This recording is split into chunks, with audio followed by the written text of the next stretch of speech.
We're live. Welcome back, everybody. Cycle Power Summit, Cycle Power Chat. I'm Anna Saucier and my co-host. Hello, everyone. Guys, thanks for joining us. Let's see. Today, we're going to talk about a bunch of things, but I want to tell you we're super excited. I was so excited to finally get all of our speakers scheduled. Everybody is scheduled. I mean, can you imagine herding? It's almost like herding cats. Mostly because everybody's so busy. And we have 33 people who are doing amazing things in the world who we had to track down and get them to schedule some time to do an interview. Not only that, but get their headshots and to get their bios. So it's been awesome communicating with all these people, but it was a thing. It has been such a thing to celebrate to have all of them scheduled. So. Yeah, and I'm so impressed. You've done an amazing job. 33 interviews. So fun. I'm in my final week of interviews this week, so I've got 5 scheduled. Looking forward to them. And yeah, it's been quite a journey. Awesome. Yeah, I got 3 this week and 3 next week. So awesome. We're almost there in 2 weeks. 2 weeks from tomorrow, we open registration and things are really going to get kicked up a notch. So super exciting. Yeah, be sure to sign up for the updates if you're not already. Go on to Cycle Power Summit. Is that right, Anna? They can get cyclepowersummit.com. Mm-hmm. Absolutely. Awesome. So, yeah, so I've been plugging along with interviews, writing interviews, and meeting with so many incredible people. It has been so much fun. But I have kind of a funny behind-the-scenes story, so I'm going to share that with you. So last week I was getting ready to interview Leah Jacobson. And good thing, I know Leah. We go way back. And so we kind of laughed about it before we started the interview. But I had been drinking some turmeric tea that morning. And, usually I don't go and brush my teeth right before an interview, but I just felt like, okay, I need to go brush my teeth. My mouth was bright orange. I mean, my tongue was dyed. And so here I am scrubbing my mouth right before the interview. It's the little things that, you don't pay attention to. So I was joking with Leah. She had to do a tongue check, make sure I wasn't like neon orange before we did our interview. So yeah. That is hilarious.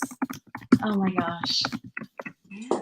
Turmeric tea. Stay away from turmeric tea. Yes, if you're going to go on the video, for sure. So, what are we talking about today? Yeah. So, okay, I got a question for you guys. We got 2 people on. Who do we have here? If you're here, tell us you're here. We would love to hear from you. And we would love to know, we're going to talk about when is a good time to chart. When is a good time to start charting? When is a good time to continue charting? I'm going to talk about all this stuff. So we want to know, if you are already charting, when did you start charting? And so how long have you been at it? So whether it's a week or you started, when you started your period, how long have you been charting? And maybe you're taking a break. That's fine too. Let us know. Right? Put it in the comments below. We want to hear from you. Totally. So I started charting when I was engaged. So we actually started with symptothermal method when I was engaged to my husband, and we started learning that.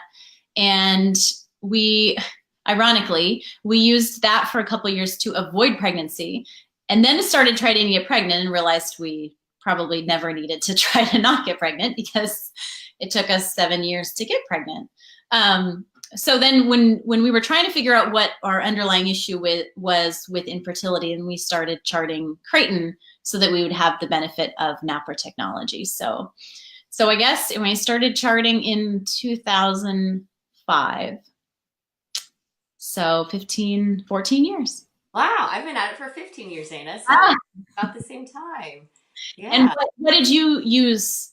So I'll give the backstory of can I give my backstory of how I started charting? Okay, so before charting, I was actually on the pill. I was put on the pill, I don't know, it was like 16, 17, so very young. I was in France for a summer. Are you still there? Are you still there? Yeah, okay. I'm sorry. I'm going to just keep talking. Okay, so the way that I came to charting, so I was put on the pill at about 16. I was studying abroad for a summer in France and feeling horrible. I thought I had a kidney infection. Such bad pain that it turned out to be a really difficult cycle. And wasn't quite for sure what was going on. My mother was really concerned. As soon as we got back to the States, I went to the doctor, was put on the pill, and was told that IVF was my only option for getting pregnant if I ever wanted to get pregnant. Wow. I was 16. I had no idea what IVF was. And that if I wanted to be healthy, this is what I needed to do. So I took the pill for about 4 years. And during that time, I gained a good amount of weight, struggled with excessive fatigue. I felt awful. It was a really difficult time in life. But I studied biology in college. So when I started to get into the human reproductive system, I was fascinated and just kind of started investigating on my own and found the crate model, and was actually charting led me to a diagnosis so that I could manage my health. And then just started charting. That was right before I got engaged, charted through my engagement, and I've been charting ever since. But I started with Creighton too, Anna. Yeah, wow. How crazy story. I know so many of the similar stories. Mm-hmm. Oh, and then to drive in and like figure it out by yourself. Yeah, it's interesting with all of these interviews and how many women actually go through that experience. And it just makes me even more committed to get this information out there. Women want to know about their bodies. They want to be advocates for themselves. And unfortunately, it's just not something that we talk about. So here we are. We are talking. We're talking about it. And so when can you chart? We've both had experiences with charting in order to figure out what's going on. But here's the main point is you can chart anytime. And there are different reasons to do so. But as far as time period, no pun intended, time frame goes, we're talking about menarche to menopause. Mm-hmm. Now, you dive in, Melissa, and define those terms. Not everybody knows what those terms mean. They're kind of more medical terms for different ends of the reproductive spectrum. Yeah, absolutely. So you're absolutely right. It's the bookends of your reproductive lifetime, menarche and menopause. So menarche is the onset of menstruation. And then menopause is defined as after a year of not experiencing a period. So actually there are these buffer zones on the end. So realistically, a woman could chart before she starts her period and then continue all the way through. And she would want to chart in that last year as she's transitioning into menopause and anticipating a period. But there will be certain biomarkers either present or absent to give her a good indication that she's well on her way into menopause. Anna, can I speak a little bit on this kind of as we enter into a reproductive lifetime and what that would look like for charting for a young girl? Yeah, because you mentioned charting even before that, so that menarche, the first period ever. Yes. Yeah, no, charting not only just to know when things are coming, but for what self-awareness, right? Absolutely. And so we have to be realistic. Like, do you really think these 10, 11, and 12-year-old girls are going to be taking pen to paper and really diving into the technicalities of charting? Probably not. It can get kind of complicated depending on what your intention is. So, for example, if you're using it for family planning, specifically to avoid, you're going to need to pay a lot more attention and really be very dedicated to the daily habit. But it doesn't take a lot of work just to be aware of what your body is capable of or getting ready for in regard to starting your period. So for a young girl, it's having that conversation and letting her know the changes of her body, what she can be experiencing, and what to look for. And so, again, even if she's not actually taking pen to paper and charting it down, she knows what to expect. So if she sees these signs, she's not thinking, oh my gosh, something's wrong with me. Do I have an infection? Ooh, I'm gross. No. She knows, oh, I'm healthy and I'm getting ready to transition into this really beautiful time of menarche and transitioning into womanhood.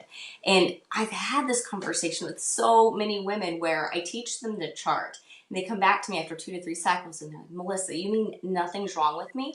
I thought I was struggling with an infection or something was wrong with me, but this is a sign of health and vitality? Yes, it is. So it's about starting the conversation early, teaching girls as they're transitioning into womanhood what to look for.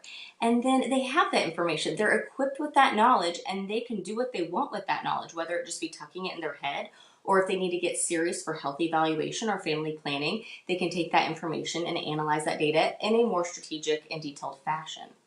Yeah, and I love the idea of, when when teens or young girls, just like any of us, when we have an awareness of something that's going to happen, you're more comfortable with it, and then I think they can even begin to celebrate it. Yes, Right? absolutely. Absolutely. This is becoming a woman.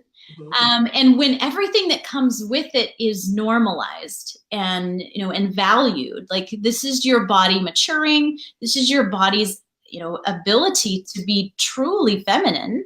Mhm. um, that's exciting, and they're going to hear whatever conversation anybody's speaking to them. So if that conversation surrounding that, that period and that build up to it, the mucus, that the signs they might see before that period, if that's negative, then that's what's going to be in their head. But we could totally change that conversation. That's absolutely true, and absolutely, it's has so much to do with mindset and how you view these events that are going on in your body, and that inner talk, the inner dialogue of how you experience it, and then how you talk to yourself about it. So knowing that these signs are a good thing and a beautiful thing, and just celebrating the inner workings of a woman's body, absolutely. Yeah. So then what about at the end? So, you talked about menopause being after, a whole year of that. So what that means is somebody is going to have their period and then no more periods for a whole year They're before done. they're actually in menopause. So would you want to keep continuing to chart through that year? Yeah, I think that that would be a good idea to do, because that's the clinical definition, is a full year without experiencing menstrual bleeding. And when you're charting, so when you're ovulating, when you're charting, you're looking at certain biomarkers, and there's a variety of ways to do that. The most common, as you mentioned, are cervical mucus, confirmation of basal body temperature shift. There are some other signs that women can chart as well, but it's really the absence of those signs. So as you're charting and you're not seeing any of those signs, then okay, I'm not going to be experiencing my period in the next 2 weeks. So it will be a very different looking chart, but you're monitoring the pattern. You're monitoring your body's data. So every day is a data point. You analyze it, and that gives you confidence. So rather than probably scratching your head, I've not been through menopause yet. It's one of the only reproductive category I've not experienced yet. Um, but as you're transitioning into to menopause, you have confidence, right? I'm sure that it's a difficult time for women. Their body's changing. They're coming to a close of their reproductive lifetime, and it's just part of the beautiful process of getting older and wiser. But having confidence in that and knowing, okay, this is what my body is doing, and then tracking hot flashes and mood swings and all of that as well. Symptoms are so important to chart and to track. And if you have that information, you can go to your doctor and receive that restorative reproductive medicine or cycle targeted therapy. So it's not just maybe throwing an antidepressant on it, but it's really looking in and saying, okay, can we balance your hormones? And transitioning into menopause, your hormones are fluctuating and they're kind of petering out. So um, yeah, it's a difficult time for women.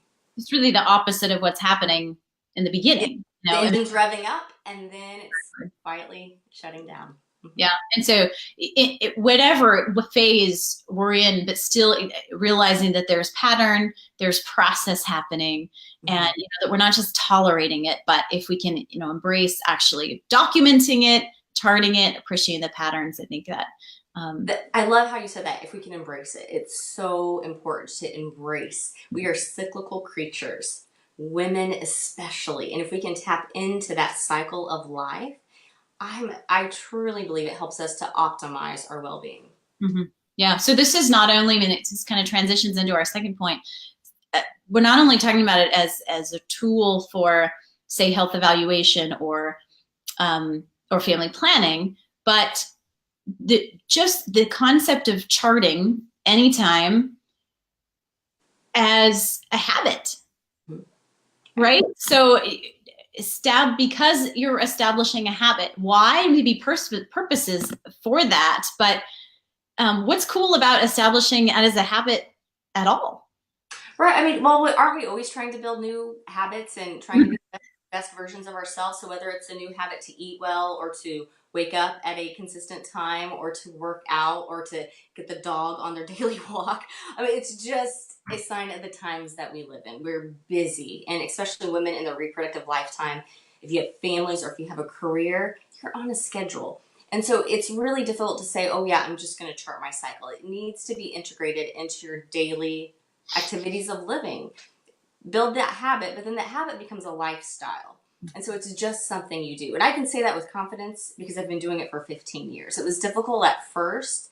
And now, regardless of my intention, whether it be for family planning or for health monitoring, I just do it. And a lot of my clients say the same thing. I always say, give me 3 cycles. Give me 3 cycles, and then we'll evaluate this, because there's always that learning curve. So the first, I would say 3 months, it's really difficult. You're taking a lifelong habit and you're really kind of flipping it on its head because you're paying attention to signs and symptoms that you took for granted or completely ignored. Again, that learning curve. But after 3 months, you have 3 months of data and it tells a story. And women are empowered by that. And so they say, wow, I can't not pay attention now. Whether or not I'm putting pen to paper or just remembering it, I can't not know. Now I know. Before I didn't know what I didn't know. Now I know. And this is really empowering, and it's communicating. My body's communicating with me. So give me 3 cycles, and then that's where you see that transition where it's just something that you do. Yeah. And you are a fantastic charter, Melissa. And I want to recognize anybody listening here that, that it may be hard for you to get in this habit. And I've experienced, I was very habitual about this when I had a purpose for it. When I was charting to try and figure out what was going on with my fertility, I was very habitual at it and using the Creighton model, which is very structured. But, now getting back into it, I've had 2 kids, getting back into it postpartum, it's more challenging. And I think it's important for us to recognize that perhaps a different method, perhaps just a slightly different charting lifestyle, because not everybody's charting lifestyle is going to look exactly the same. Absolutely. Yeah. And I mean, we should create this quiz of what's your charting personality. Yeah, because I imagine there are as many ways as there are personalities. Now, there are some tenets that need to be followed if you want the data. But you're absolutely right on that. I mean, what motivates me versus what motivates you, and then how our personalities interpret the data and chart. And, you have a little one, so you're up in the night many times. And that in and of itself can really flip our daily routine on its head, so that when we get up and it's time to get going, it's hard to remember those little things. And then that intrinsic motivation. So, I think I'm motivated because I teach this, and I want to, I meet week after week with clients, so I want to be able to walk that journey with them. So that's important to me. And I just think the data, I'm kind of a data geek, and I'm married to a statistician, so he thinks it's the coolest thing to be able to look at. So it fits our lifestyle. Your charting is sexy. You have to do you. What did you say, Hannah? Your charting is sexy there in your household. Absolutely. He speaks numbers and I speak cervical mucus. We can make some fun t-shirts with that. Right. But I think it's an important point that if you start talking about data and stats and all this, if you have the data, then when something comes up, you have it. And we wanted to talk about this as a health baseline. Yes. And as a tool, because things are going to fluctuate. Things are going to change in the future. Mm-hmm. Having an established baseline of your charting when nothing is happening, yes, is really helpful. Oh my gosh, Anna, that's so true. I was having a conversation with a woman a couple of weeks ago, not a client of mine, just somebody who had reached out and wanting to know more about charting. And she charted a self-devised method, but she was able to detect thyroid cancer because of her charting pattern. Wow. As she noticed that her pattern shifted, she took it to her doctor. They did some tests, and they were able to diagnose it and treat it, early intervention. Yeah. Mm-hmm. Yeah, and I think we're uncovering more and more all the time of what we can learn from our charting, our cycle data. Yeah, it's incredible. And I know we say it again and again, but it's in the medical literature. It's a 5th vital sign. Yeah. When you know what to chart, how to chart it, how to document it, that's a very powerful tool. I'll give a sneak peek into my interview yesterday with Dr. Tracy Parnell. She's a Canadian physician, fabulous woman. And she, I live in this bubble because all of the doctors that I have collaborative agreements with, they are on board with this. So my clients are super supportive. Now, I remember back about 10 years ago when we struggled to find a doctor who supported this. And so I was teaching women to chart, but they didn't have that medical or clinical support. Now it's a support team. So I kind of get stuck in my bubble, and I'm very, very fortunate in that. But Dr. Parnell really made me aware, reminded me that only 5% of physicians really have a solid understanding of this idea of a woman's chart as a vital sign and how to interpret that data. It's just not taught. And so that's what she's pioneering. She's really about building the way so that this approach, restorative reproductive medicine, is more widely accepted and understood in mainstream medicine. Yeah. Yeah. And we have a great talk that's going to be in the Cycle Power Summit from Marguerite Duane, Dr. Marguerite Duane, who, excuse me, has actually all those statistics about how this is mentioned, or actually mostly not mentioned in medical schools. And yeah, it is amazing. And we're not bashing medical schools. It's, you don't know what you don't know. But here we are, and we're constantly learning new things about the body, and we have our own superpower. It's incredible. The menstrual cycle, it's so much about your well-being can be understood just by charting. Yeah. I think you're going to be interviewing Dr. Brooke Jamilka about that's the CEO. Those things to look for, right? Yeah. In your chart. I can't wait. That's just in a few hours. Oh my gosh. Oh, cool. It's today. She is so fun. She is so fun. Yeah, she's amazing. So that's going to be a good one as well. They're all good. Oh my gosh, they're all good. All of them. Yeah, they are. Yeah. Okay. So we do want to mention too that you can even start charting if you're using, we think of charting this a lot of times for family planning, but maybe you're on the birth control pill, maybe you have an IUD in, and you've got something else there going, but you want to get off of that because of side effects, whatever. Mm-hmm. You can still start charting. Absolutely. Because although, we can recognize that those hormonal contraceptives are really taking over your system. So it's not a natural system that you're charting. But you're still building that ever important habit. That's right. And it all begins with a habit. So and I think we talked about this a little bit last time.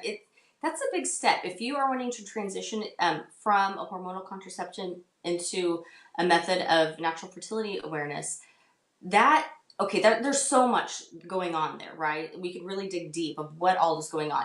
You don't just want to jump into the boiling pot of water. What you want to do is peel the onion. That was a really bad analogy. Really bad analogy. So like that. But to stop cold turkey, the pill, your body's going to be going through a bit of a shock. Your ovaries are going to start waking up. Your pituitary and your ovaries have to start communicating again. And so the signs and symptoms may be a little wonky. And so you're trying to interpret that, but you're still trying to learn the habit. So first build the habit. Be confident in, this is how I make my observations. Oh yeah, I have to chart it every day. Oh yeah, I have to do this. Oh yeah, I have to do this again. Be solid in your observational routine. Yeah. Do that for a couple of weeks. And then slowly and then when you stop, taking the pill, you'll be ready for that next step. Yeah. I think that you can see what it looks like. You can see what your cycle looked pre-pill, post-pill. Right. Right. Now, by all means, if you want to get off right now, get off right now. Absolutely. Absolutely. We're not saying that you have to start charting before you get off of hormonal contraceptives. Absolutely not. But you don't even have to finish the pack, right? You can just, if you want to stop today, you can stop today. Yeah. There's no harm to your body. In fact, it's better, the sooner. But if you have, say you have strong reasons for avoiding pregnancy, fine, and you're nervous about doing the charting, start charting as soon as you can to build that confidence. There's nothing wrong with that. Absolutely. Yeah, and I think what both points that we're making is you can chart anytime. Yes. Not at the wrong time. And actually, there is one time, are we going to mention this? Pregnancy. Do you chart during pregnancy? Yeah, let's talk about that. Mm-hmm. So, yeah, I think we're both kind of a little undecided on how we feel about charting in pregnancy. I haven't charted during pregnancy. Mm-hmm. Have you? No, I haven't. I think it is a nice break, and the motivation's not there, right? It's just there's something different going on in your body. So I think for me personally, it's a nice time to just step away and enjoy that sacred, beautiful time. And but if you were charting previously, you're still in tune to your body. You're still paying attention, even if you're not documenting it in a very detailed fashion. So if there is something going on, maybe an infection during pregnancy, or maybe towards the end when you start to lose your mucus plug, you're going to be aware because you are used to looking at those daily details. Mm-hmm. Plus, I think just general overall awareness of what's going on with your body. You already have that built in with a charting practice. How cool is that to be so in tune with your body, and now you have that life that's growing inside of it. Yes, yes. You know, it just heightens the, not that pregnancy needs to be a more heightened experience, but but you're just more in tune. Yeah. And so that's really cool. And that's a good point, though, to be, there are things that we can look for, and we're probably learning more every day, that even during pregnancy, we can be aware of, you know, the different types of mucus that are coming out, especially if there's any bleeding, to be aware of those things and be in communication with your provider. Absolutely, absolutely. And once you chart, you know how to document. So if you see something unusual, you know how to document that in a standardized fashion. And then you can communicate that with confidence to your clinician, healthcare provider, and they are able to take well communicated information and do important analysis with that. Yeah. Yeah. So our title, you know, our focus of this chat is, when is a good time to chart? And, you know, the idea is chart anytime, anywhere, but this really is truly a lifelong practice, or at least a reproductive lifelong practice. But recognizing too that is going to change. In a healthy charting practice, it's going to change, because you're not the same person that you are throughout your whole reproductive life. You're having, you know, different relationships, and you get married. You're going to go through, you know, pregnancies maybe, and all these different things going on. And you might use different methods. You might use, you know, pay attention to different biomarkers. But the point is that this can be a lifelong habit that you build it. Most importantly, if the primary goal should be that which you say, Melissa, that it's like riding a bike, right? Once you know the basics. Yeah, absolutely. Yeah, absolutely. Yeah. Yeah, it is like riding a bike. And I love, you know, what I'm thinking about as you're mentioning, you know, your charting practice may look different. Kind of like if you're into working out, or if you follow a certain type of eating lifestyle, that changes. Like, you're not always going to do like CrossFit for your entire life. You may have a phase where, you know, you do a more high intensity workout, and then you may go through a phase where you're all about yoga or just walking the dog. But if you have an active lifestyle, you have an active lifestyle, but that's going to change. Or, you know, same goes with eating, or whatever it is that you're focused on in your life. So yeah, I love that. Just acknowledging we can change. Like right now, I'm experimenting with basal body temperature. That's not traditionally something that I've done, but as I'm transitioning into this kind of later portion of my reproductive lifetime, and cycles are definitely changing, I'm interested in learning a little bit more about my temperature fluctuation. So that's been a fun experiment for me. My husband laughs. He's like, you are your own experiment. And we can, I mean, that's cool. And we can experiment with different things, and there's new tech coming out, and there's different knowledge to have. Recognizing, though, that if you are wanting to use a fertility awareness method to avoid pregnancy, that there are methods that have been scientifically studied and documented at certain effectiveness for avoiding pregnancy. And those effectiveness rates are really high, which is incredible.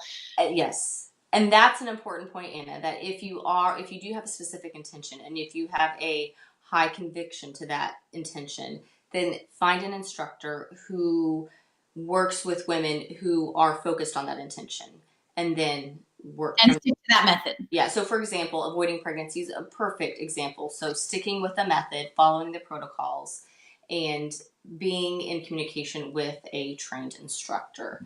That's going to give you the confidence and the effectiveness that you're looking for. Same with, you know, struggling with infertility on the other end of the spectrum, and wanting to achieve a pregnancy. A lot of women get frustrated. They want to throw in the towel. It's a very, very difficult time. And a lot of doctors quickly push them to IVF. It's expensive, and it's very invasive. And it's not solving problems.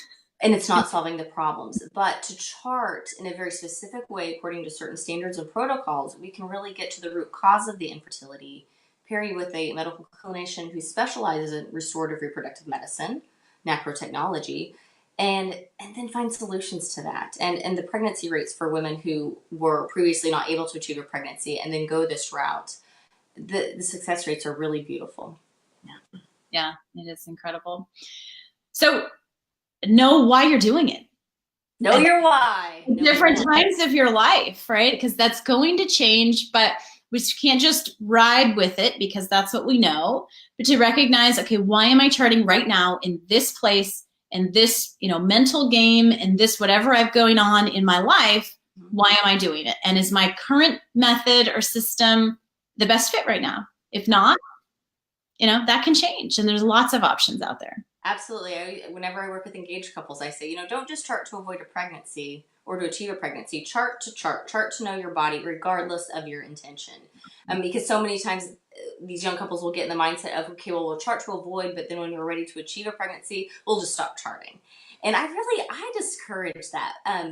I think it's a beautiful thing to know when you conceive. It's so cool. It is very, very cool. But it's kind of, that's not the purpose of it, just to avoid or achieve a pregnancy. The purpose is to know your body. But then you're empowered with that information, and you can make your choices according to that information and your intention. Right. So, yeah, chart regardless and know your why. And I love that you say that, because that's really big right now. Know your why in everything you do, including charting your cycle. Yeah. Right? Because if your why is that body awareness, body literacy, fantastic. Mm-hmm. And then you can do something like just pick up an app and go, and start charting your signs. Yes, absolutely. Mm-hmm. And just start building that habit. For family planning, like you mentioned, get into a method that has a great effectiveness rate, get an instructor for sure, so that you're sure that you're doing it right and you can have those high effectiveness rates. And then the health evaluation. Yeah, absolutely. And with health evaluation, so the doctors who are trained in that, they will probably want a specific approach. They are trained in reading specific types of charts and biomarkers.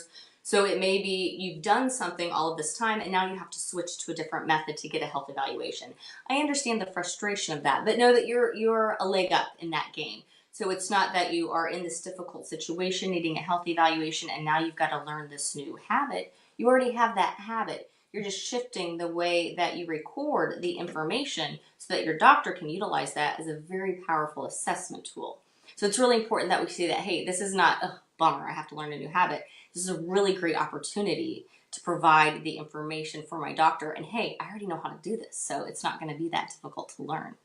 Yeah, awesome. We talked about a lot of stuff. We do. We always do. It's so fun. Okay, Melissa, what did we talk about? Let's give them a review. Okay. So first we talked about when you can start charting. So when can you start charting? Anytime. But more specifically, the bookends of your reproductive lifetime. So for a menarche, really those months leading up to menarche, your first menstruation, and then all the way through to menopause. So a year after your last menstrual cycle. So, there's some great ends on the end. So I'd like to say there are some cushy bookends, but then you pause for pregnancy. And that's, of course, a personal preference. Some women might want to chart during pregnancy, but your entire reproductive lifetime is a great time to chart. And it looks different depending on where you are in your life, what your internal motivation is, and what you're looking to get out of your chart. Yeah. And we talked about it being a lifelong practice. Yeah. And know your why, right? Because and know your why. Why are you doing this? And that looks different again at different times in your lifetime. But if you know your why, then you can focus on the how. Okay, how am I going to do this? Am I going to do this for medical evaluation? Am I going to do this just for body literacy? Am I doing it during my family planning years? If you know your why, then you can execute your how very effectively. I love that. Okay, awesome. So